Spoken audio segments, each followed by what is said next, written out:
Exactly 3 minutes past 9, and you're still watching the Smart Means Business. I'm Andrew Babridge, and this is the way we are driving your business. Now, heading into the topic of discussion of the day today, taking a look at the artificial intelligence and its impact onto the future industries.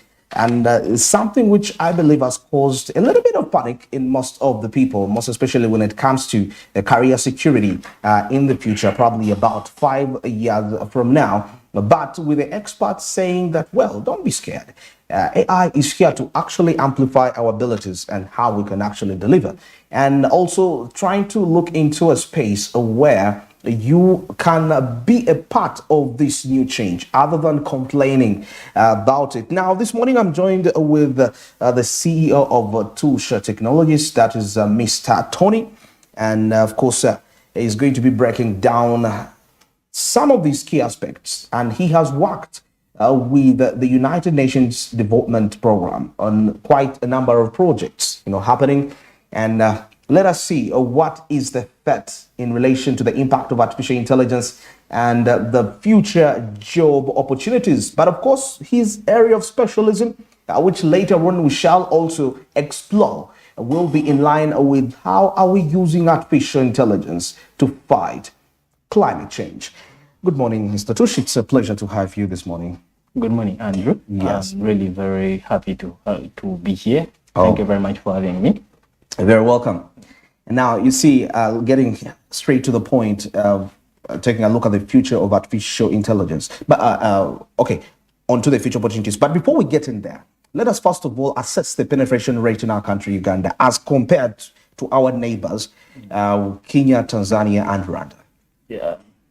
I think before we even go to the penetration rate of artificial intelligence, I think our viewers need to understand what is AI, how it came. What is artificial intelligence? Yes. Okay. And because there is a lot of information they really need to know about artificial intelligence, how it came into existence, what is it like? Because I would want it to be understood by the lowest mind there in our area, from where I come from, like from Churura. I'd like someone from Churura to understand what is AI and what are the opportunities that he can actually leverage or use with the emergence of this technology. Majority of the people, when you speak about artificial intelligence, what comes in their minds is a robot. Okay, artificial intelligence is more than the robot. However much, the concept of artificial intelligence actually dates way back in the 20th century. Artificial intelligence? Yes, in the 20th century. It dates back to the ancient philosophy and mythology. Because the concept of artificial intelligence is coined around by development of machines who can mimic and imitate human intelligence. Okay. That is reasoning, decision making, and how humans behave and how they do stuff. So it was coined by a gentleman called John McCarthy in the Draftmat Conference, that is 1956. And I choose to quote, he said, "Every form of learning or feature of intelligence that in principle that can be well and explained accurately, we can actually make a machine that can mimic them." Yeah. So the concept of artificial intelligence is coined around making machines that can mimic, can make decisions, and can act intelligent like humans and perform tasks that would require human intelligence. Yes. So with the impact, and let's go back to the question you asked about the penetration. So far, Uganda, we have just launched the digital roadmap. Yeah, I can say we are a little bit behind, according to, if I can try to compare ourselves with our neighbors and like Kenya, because I've seen some developments in Kenya, but not above them, but we also have them. One of interesting in Uganda, we have a clinic. It's called Smart Clinic. Is in Bukoto, but it uses AI in doing diagnosing. Yes, it uses tools of AI to diagnose diseases and to give prediction. So we are not that behind, but the infrastructures in our country, they really lag behind. But I think they are trying to adjust on the infrastructure. The only issue I feel would be about the distribution of this infrastructure, the IT infrastructure, like the 4G connections, the 5G. Yes, like upgrade. I've said that we have just launched the digital roadmap. I can ascertain the commitment of our government to the use of this is really very good according to the National Development Plan. I've seen it, and it's really very good according to the how they are really envisioning the future of inclusivity that and breaking the digital divide. You know, even before we talk about AI, we should talk about the digital divide. In Uganda, we have around 11 million subscribers who use internet. 11 million. Yeah, that is approximately 24% of our population. So, but we are around almost 47 million, 47 or 49 approximately. That means there is a digital divide. There are those people who cannot connect, who don't own smartphones. So the commitment of our government, have seen it, and it has lowered, is committed to lower the cost of data and the cost of smartphones. This will actually enable the lowest mind of our people to access these technologies and to use them. But so more lacking, we need our people to learn, because to best use this technology, we need to be in the know of how and the opportunities there. Yeah, you talked about the threat that is around the job and displacement. Actually, there are more. It is according to the World Economic Forum, by 2030, AI alone would have created around 58 million jobs. AI, yes, creating 58 million jobs with the minimum wage. Yes. Okay. So there are more opportunities there with this technology than the amount of people who are going to be displaced and the job to be displaced. Now, if we are to look at Uganda in the perspective, our portion on those 58 million jobs, where is our portion? I cannot tell the portion of Uganda because, as I told you, in the AI world, we are literally kind of behind. Yeah. And the penetration and the regulatory policies we shall develop in regarding to the use of artificial intelligence will determine our portion by then. Are you getting me? I feel like that we being behind is kind of advantageous in a way, as if you're to compare the competitive industries in the US, taking a look at Europe, whereby there is at least a certain degree of development. That means for a market, for you to penetrate the market as a firm or as an individual, as a developer, as a software engineer, that it's quite competitive in terms of what you can deliver, as compared to Africa, where we are still lagging behind, but the need is there. So that need calls for extra people that are equipped, skilled in that line. Yes, and the problem there with the slight advancement with I would use the global north, they see Africa as a market. They don't want to see us like as partners in the collaboration of machines and humans. They want to see us as what? As a market. As a market. Exactly. That means they are going to exploit us unless we take advantage of knowing and understanding. Yes, there is a lack and it's developing, but we need to first understand and learn how we are going to use it. Because if I recently got to know a project that was done by a year one student at MIT, where he developed a robot that can do diagnosis and other literally it can act as a receptionist, and it can do a lot of stuff. But I wanted to compare us with Makere, where even our innovations are not fully funded. In line, yes. And the people who are occupying those spaces, maybe they don't understand the innovations we have, because trust me, in Uganda, we have brilliant minds. We do. But the innovations are not really funded, and they are not understood by the people in those spaces. Okay. So we need to work on that. So we need to formulate policies. And if we are really going to be competing with these people, we need to be really at our very best. Okay. By investment in capacity building, like the fields of data science, machine learning, natural language processing and deep learning should be what we really focus on, so that, because those are the concepts that AI runs on. Data analysis? Yeah, that is data analysis and data science. Data science. Yes, and analytics. Because artificial intelligence leverages on data as actually data is now a new oil that runs these machines. They get that intelligence from learning from data and patterns. Patterns. Yes, so that they can be able to make predictions and other stuff. Okay, that is quite very important. Do we take data? You've mentioned something about data. Yes. Are we in Uganda? Are we seeing data as such a big priority? Yet. Within. Yes. There are companies. There are companies like the tech companies.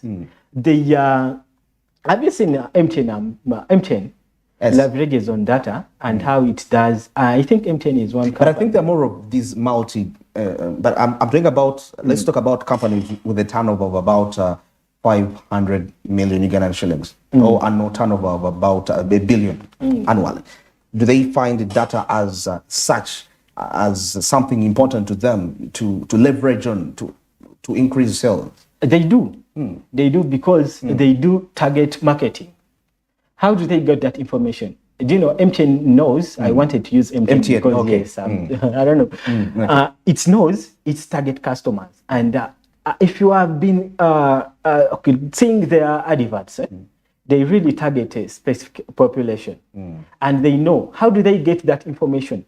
They leverage on the data and the information and the patterns, how someone is purchasing data and what. So they use that data to make predictions and to make targeted campaigns to a targeted population that they are focusing on the age group. Our population is almost 70% of our population is of the people aged 16 to 30. So it's a very young population. And when we talk about AI, this is the population that should be leveraging the use of this technology.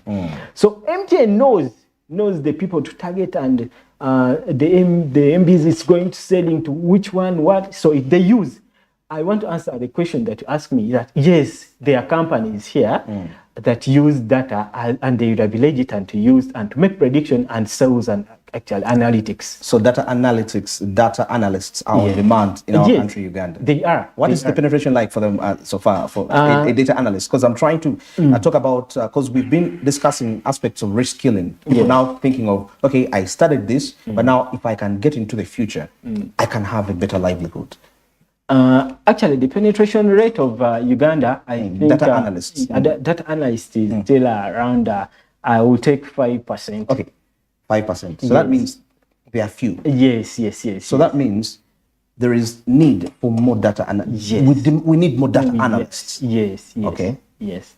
And our courses like data science would really would be a very would be one like is in demand, and we should really even if you actually I want to take this assumption away that when we talk about AI, we are talking about we people of computer geeks who studied computer science. No. Even you, in your area of expertise, try to find something that you can do around AI.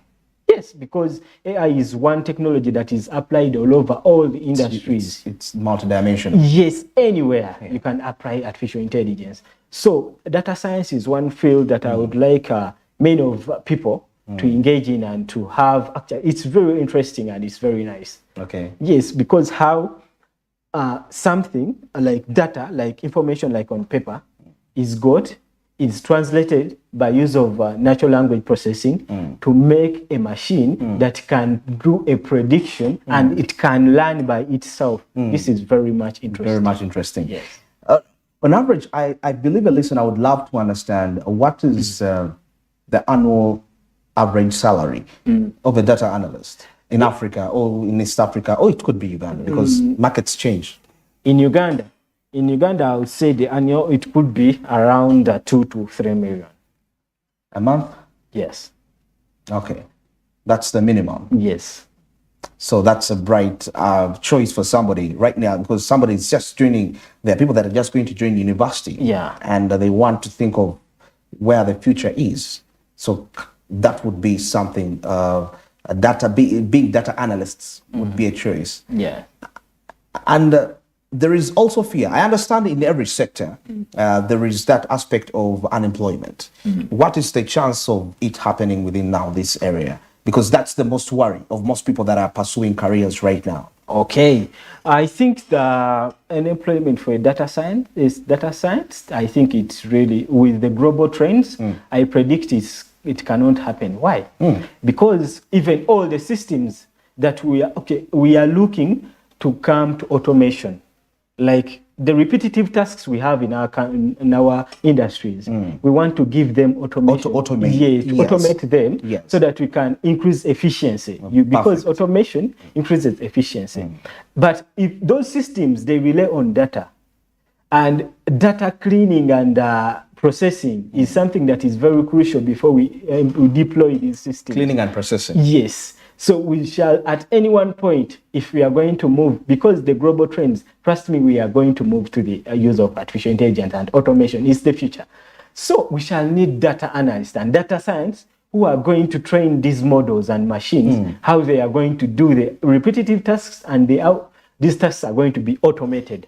Okay. So I believe a data scientist is more likely to, in the future, to be more employed, and actually it will come, the demand will come to be that he cannot be employed by one company. So I can be a data analyst and I'm working for over 5 companies. It's possible. It's possible. And each company is paying me 2.3. So in a month, I can cash out about 15 million. Yes, that is very possible. Okay. Yes. I think for the people that are watching, this is, with this information, it's now upon you to what decisions you make if you get to hear from such experts in relation to that line. You see, we've always had this perspective of, when people hear artificial intelligence and thinking of acquiring careers in this area, oh my goodness, they say, this is very hard, I can't take on this. There's a lot of mathematics, I'm not good at science. Does somebody really need to be a good mathematician to be a professional data analyst? And I think that is a myth. It's a myth. Yeah, it's a myth. It's a myth that you have to be a good mathematician. Now, actually... so even a journalist, somebody who has been doing journalism, could actually think of reskilling and say, let me go study some programming languages, then channel it to data science. Actually, one of the artificial intelligence, its main language, it's used Python. It's Python programming. Yeah. Python programming is nearly English. It's written. Like English. Yes. I'm pursuing some. Yes, and anyone who gets interested in this and have access to internet can learn. But all the resources are available. Yes, and the computation. Actually, we are trying to automate. You don't need to do a lot of mathematics. You leave it to work it out. In Python, we have. There is a library called NumPy. Okay, we may not get into the depth of the library for some reason, I wouldn't want to use the terminologies, but I want to take the myth away that you have to be a good mathematician to start leveraging the opportunities around AI. That is mythical and it's really wrong. Anyone interested, for as long as you can learn, you can learn artificial intelligence, you can learn this and data science. You can be a data scientist, you can be a data engineer. Data engineer. Yes. All right, beautiful. Now, as we wind up before we get into the break, I want us to understand, we've seen recent developments that have been happening all around the countries in East Africa, in Kenya, Tanzania, even Rwanda itself, having these establishments of, tech establishments, How are those developments influencing we as a country, Uganda, to push up our game in that line? Yeah, I think it's because of those developments that we have a digital roadmap launched. And the government commitment actually is very good. If we have an innovation hub at Nakawa. Okay, yeah, I know that from Minister of ICT. Yes, and it's a free space where you can go and learn everything. You use that space for your development and everything. So with the development of those hubs, and even me, I so much associate myself with one of Mackay University. It has everything that I need, and I believe a government commitment to this, to science, because even it's our president for so many times has been talking about science. And the commitment of the NRA government to this project, I've seen it. And if someone really want to see it, you go and read the National Development Plan and the Digital Roadmap, the Vision 2040. So they are envisioning a country that is tech-based, that we are moving from the manual and we are going to the automation. And really, this is very interesting. And when you look around Kenya and the opportunities Kenya have had, yes, they could be. Anyway, I cannot tell so much because I've not been to Kenya, but I've seen some development in their countries. And there is, I'm forgetting the name, there is a notable gentleman, a professor, who is there is a project they are working on that is in relationship with the establishment of sustainable energy in a country. It's called Nyeru. It's called Nyeru. I'm forgetting that, but it's really very interesting. But we have them here. We have the killer. The killer kid they are working. Have you seen Kayola? I've seen. Yes.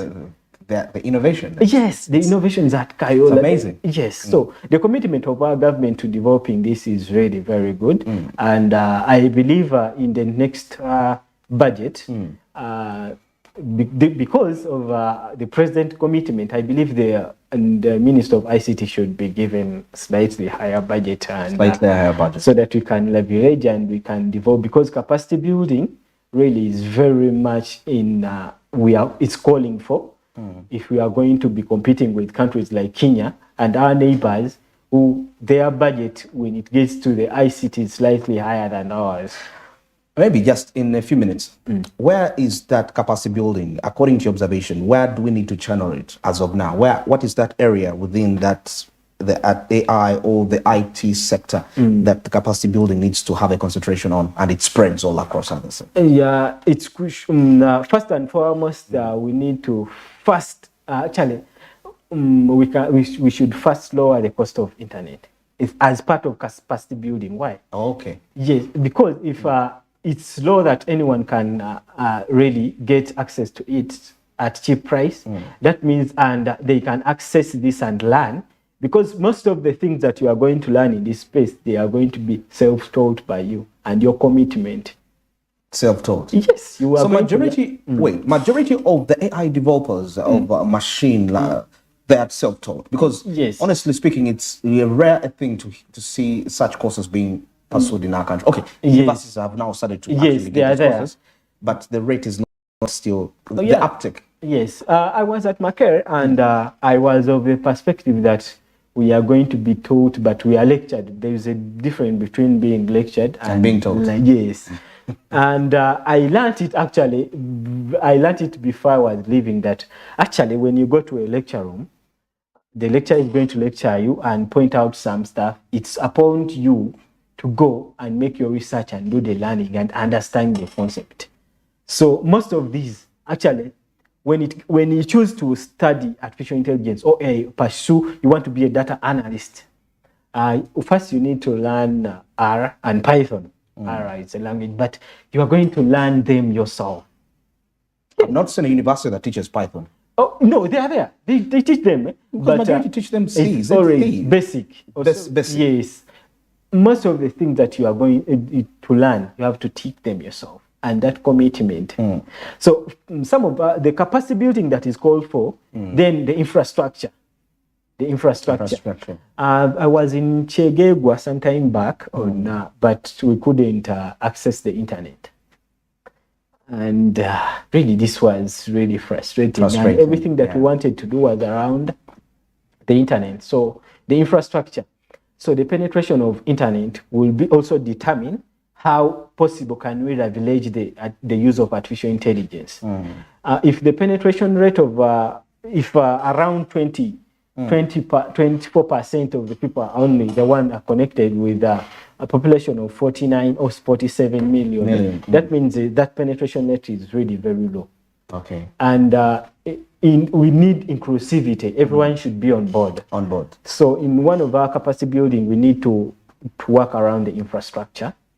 And then learning and teaching, learning and booty camps, and because I know of many people who are very interested in learning this, but who is going to teach them? Where can they go? How can they access this?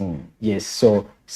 All right, very interesting. It's exactly 29 minutes past 9. Let's take a short break. And of course, I'm still with the Tushare Tony Karenge. He's the CEO of Tush Technologies, breaking down the impact of artificial intelligence to the future. And as he said, by 2030 alone, it will have created about 58 million jobs. So, and we also had something of the possible salary of a data analyst. It's possible for you to cash out 16 million in 1 month by making the right choice of a career in Uganda today. And this is information that you can find every day on your internet. So imagine the hours you spend on TikTok, the hours you spend on Facebook, Twitter, and doing whatever stuff you could be doing there. But if you can convert that energy to learning a developing language, which is going to earn you a salary of 15M in a space of 3 years, I think that is the best investment. Well, stick around. More of these discussions are coming up shortly after this break.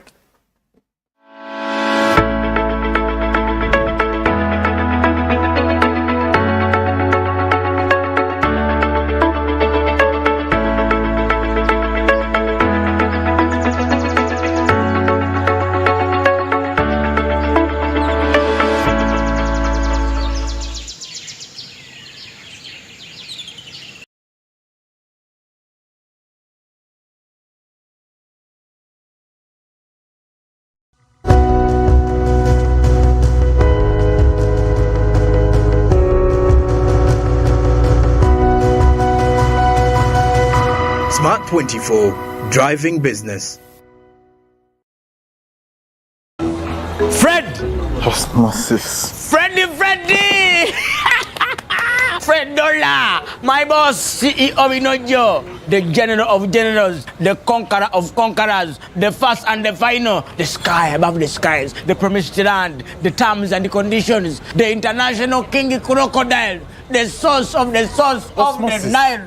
I don't have money today. Just take a polite loan of 200k to stock on my shop. The signs and symptoms of success. The bank commander, not the bank teller. Why hassle for a loan when you've got MTN Momo? We're sorting it. Use the Momo app or dial *165*5# for all quick loans. Choose from the different loan options from our partners and get one that works for you. Together, we're unstoppable.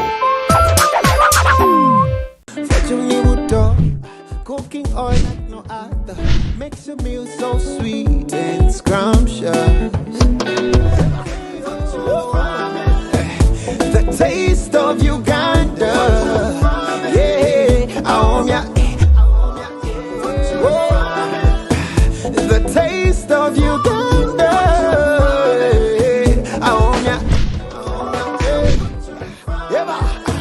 the taste.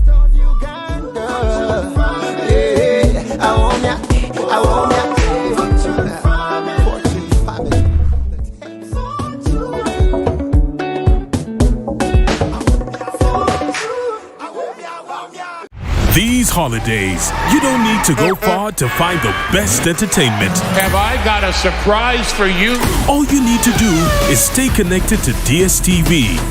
I'm so excited. Pick your moment of fun and share it with your family. Oh, that's gorgeous, yeah. Overpowering. Pass the keeper, Jude Bellingham. Pick the best stories and share them with your friends. Max Verstappen wins. Pick your moment to shine with the world's hottest stars. Juventus get their goal. Because it's your moment to hang out with the characters you love. That's exactly what I do. Whether you're at home or on the move, make it a holiday to remember. This is the final round. Ain't gonna stop me now. Because these holidays, it's your moment to enjoy the best entertainment. So get and stay connected to DSTV to enjoy every moment. Whoa.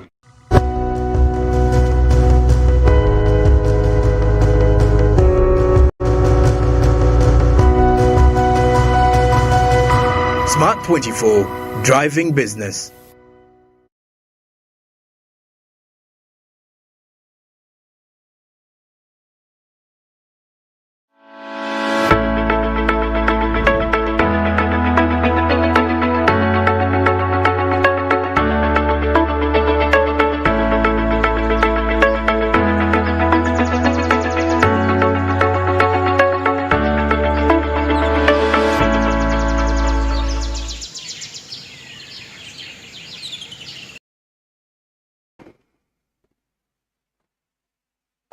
Well, it's 26 minutes to the top of the hour. Still watching a Smart Means Business. I'm Andrew Babriji, and we are still driving the AI revolution here, getting to understand what should we do, of course, when it comes to a business person, and for also the career perspective in that way. But before I proceed, still to remind you, Smart 24 TV, GOTV, that is channel 320, and the DSTV channel 372, and you can also reach us out on our social media handles. That is at Smart 24 TV on Twitter and the Smart 24 TV official. That's on Facebook, and follow us up and let us have discussions in relation to a number of matters, business related matters that happen all across the country. And for those that are obsessed with gadgets, you can go to your Google Play Store. We have something for you. That is the Smart Digital application. Now, when you have this application, you will be able to stream a Smart 24 TV and also Smart FM and NBS Radio. So that's quite a huge package for you, and I think it's quite efficient. And still, for the streaming bit, Smart 24 TV Live, that's on YouTube, and with this you will be able to stream us at any part of the world that you will be at, as we bring you the latest information, both local, regional, continental, and international business updates all across. That is all over. And the Smart24.tv, that's our official website. If you're making a business research, you're in a business research institute, and you're making a report, and you need updated business facts, well, Smart24.tv, that's the home for you, definitely. And plot 42 Nile Avenue, that's our home. Where I am right now, actually, broadcasting to you live, Smart24 TV. Come meet us, let's have a discussion, see how we can partner, and see how we can actually help each other grow in so many ways of a business. Now, heading back, my guest this morning is Tushabe Tony Kabenge, CEO Tush Technologies. We are discussing artificial intelligence and what is the opportunities that it's actually presenting. Let's stop lamenting about losing jobs. Let's focus on the opportunities. Now, in Uganda, we have something. Most of, like how President Yoweri Museveni says, that subsistence approach of things, because away from just agriculture for consumption, let's also, I can consider that as traditional way of living. Many people are doing business from the traditional perspective, and they look at technology, incorporating technology as a cost.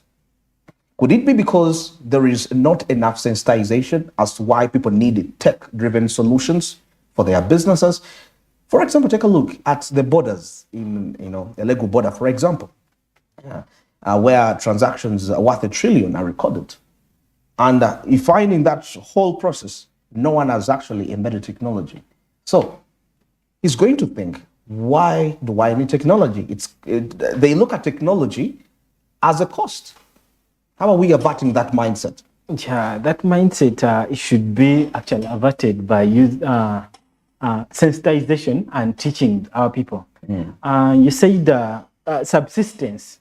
Subsistence way of living, like I'll give agriculture, and then vis-a-vis the automation and all that. Automation, monetization. Yes, I'll give you an example. In Pakistan, there is a use of blue wave technology in precision farming and everything. But the output and the efficiency in the use of technology vis-a-vis the use of the traditional way, the automation outweighs the traditional way. So the cost benefit analysis that was made, if we go technology or we stay on our traditional way of using, then the cost benefit analysis is better. Going with technology or the traditional way. So when we look at amount of efficiency, like all the repetitive tasks that we are going to do that we are going to, when we use AI, we free our employees to think.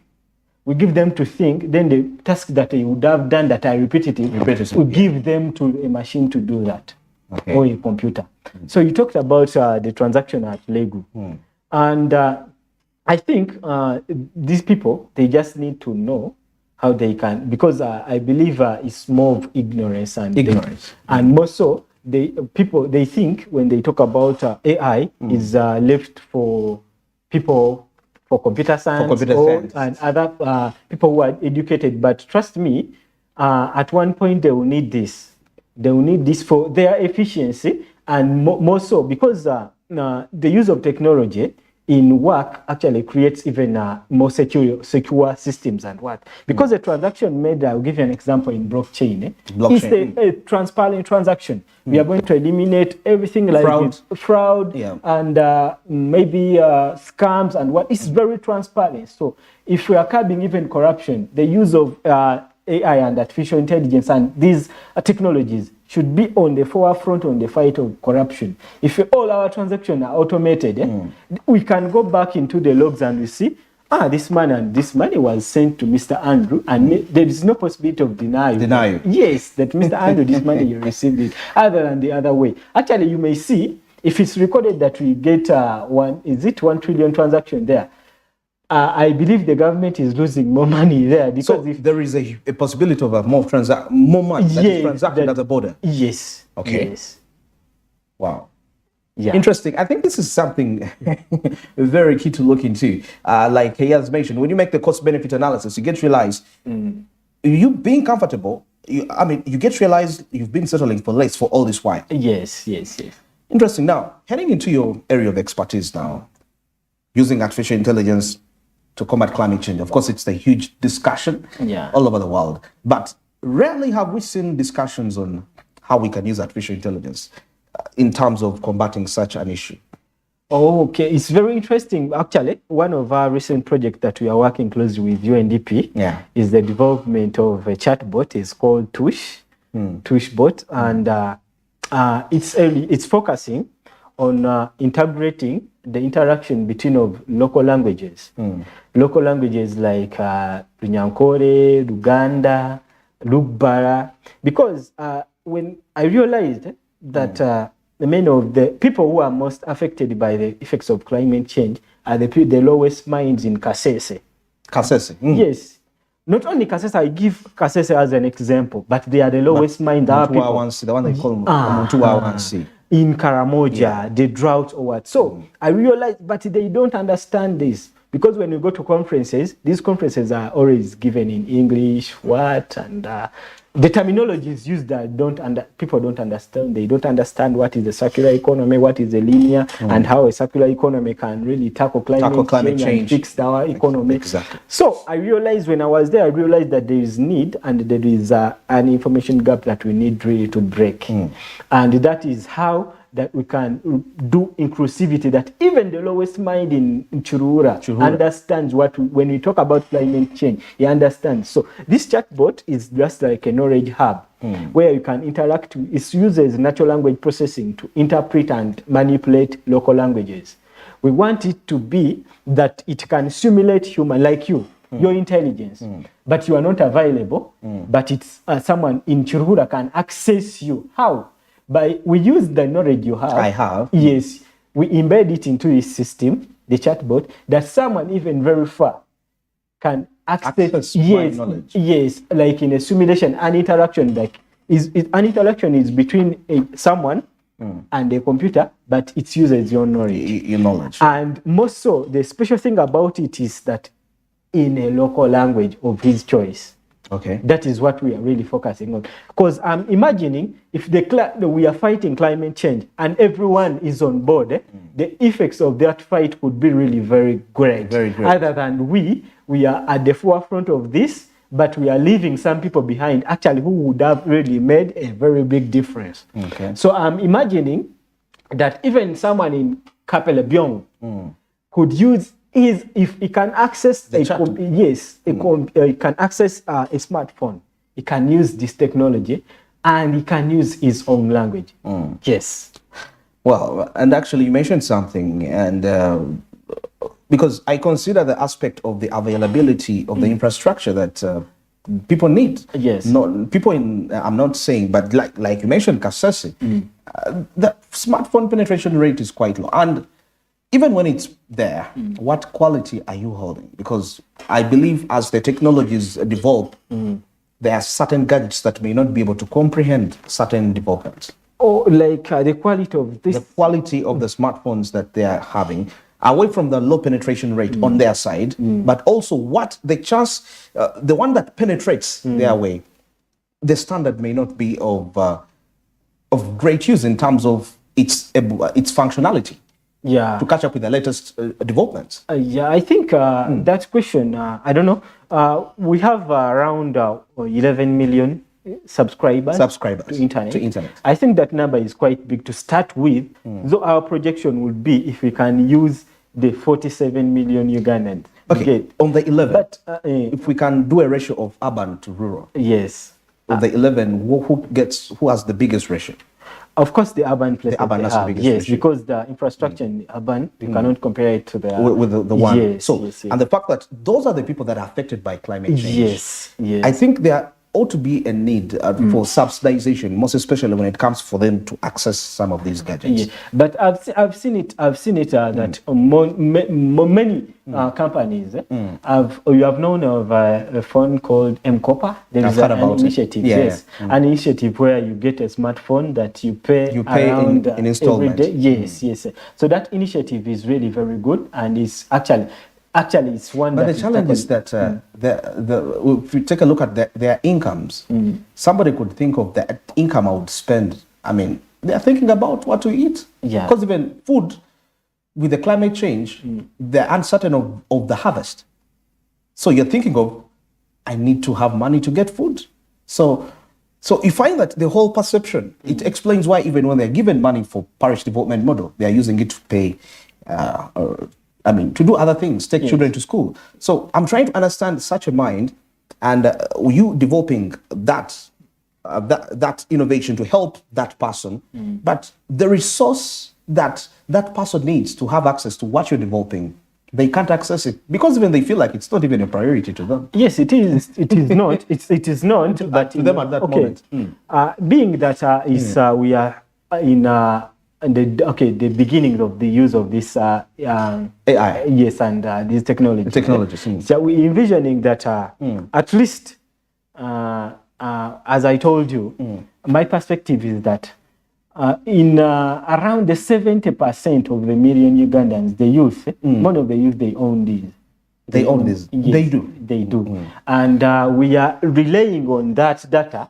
That at least each household, there is someone who could have a smartphone. Yes. Okay. And that smartphone, we can use it, and actually him as an agent of climate change, that he can use this to translate the terminologies and everything that we discuss here to the people in his area. That's why I told you we need everyone on board, that inclusivity. If someone is tackling this area and I'm also this, that's when we can have that impact. Okay. Yes. Now, with what I can hear with that innovation, it's more of combating.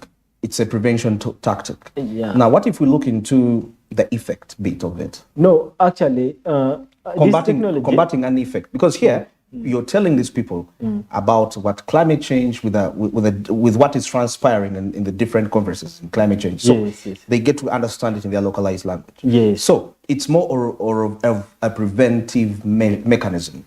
No, it's not. Actually, it has mitigation and adaptation. Mitigation and adaptation. Yes, it has that information. Mitigation, adaptation. Then basic of that is a circular economy. Because I found out that many of our people don't understand when I talk about circular economy. What is circular economy? It's when I talk about it for them. Okay. In 1 minute. Circular economy is just putting our resources in a circle. Because reusing, recycling, manufacturing, that is it. Because our economy is linear, where we get resources from the ground, we make something from it, then we dump. That is really wasteful. So we envisioning an economy where we put our resources in recycle. It will actually give our pressure on the resources on land and everything, so that we can actually, the principles of the circular economy embedded in our economy, they fix our economy, then fixing our economy, they fix the climate change. The climate change. Yes. Absolutely, very beautiful. Yeah, of course. We are discussing artificial intelligence here, and most especially when it comes to matters to do with business, management, career-related aspect. And this is something for you to make a decision, which is going to benefit you time to come into the future. And now, Mr. As we wind up, what's your last remarks to the common person in relation to artificial intelligence and career development? My last remarks are could be, because we did not talk about the application, because this topic is very wide. Very wide. Of course, we cannot exhaust it in one hour. What I can tell the viewers and my people there, that this technology is here to stay, and it's really coming, and it's growing on an unprecedented rate, because one of the things that I've developed, we had something to benchmark on, but this one we don't have. It's unprecedented. Today you sleep, someone has brought something new. You get it? Exactly. So you just, but it's very interesting because it's a technology that can be applied in all. Be it health, we have seen in the health, we have the IBM Watson. IBM Watson is an AI that can do diagnosing, testing, and then in the field of finance, we have fraud detectors, those machine learning algorithms that detect fraud, So actually, in agriculture, we have seen AI it can be applied anywhere. Okay. And making a decision to leverage in this and studying this would be the best decision you would ever make for yourself. And keep yourself in learning in the know of these new emerging technologies each and every day, that it could really keep you up to date, and you can be in position to leverage them and to be, because it's a more of fighting and being on top, actually, so that you can actually be in the know of what to know and you make a decision. What you make a decision. Yes. All right. Interesting. And that is it for today's edition. Smart Means Business, the future of artificial intelligence and its impact on the jobs. My guest this morning has been to Shabe Tony Kawenge. He's the CEO of Tush Technologies, breaking down these matters. Well, we're heading into the weekend. Like I always tell you, it's time to re-strategize and see what didn't really go right and make it better the coming week. But still, since we've had all this, it's very important now to value the time that we spend on the internet. Now it's, as we're heading into the weekend, I mean, it's instead of wasting time on these different media applications, doing whatever kind of thing you're doing, at least try to learn a skill which is in relation with programming, with AI, because this is the future and you cannot fight against the future. And it's gonna, trust me, you are sowing a seed, and with no time, you will be seeing the monetary returns of this. Like he mentioned, who doesn't want to cash away 20 million in 1 month? And it's possible to make more than that, depending on how far you can go. So that means in a year, you can raise an annual, you can raise an annual income of about 500 million if you're smart enough. So think about that. Till Monday, good morning.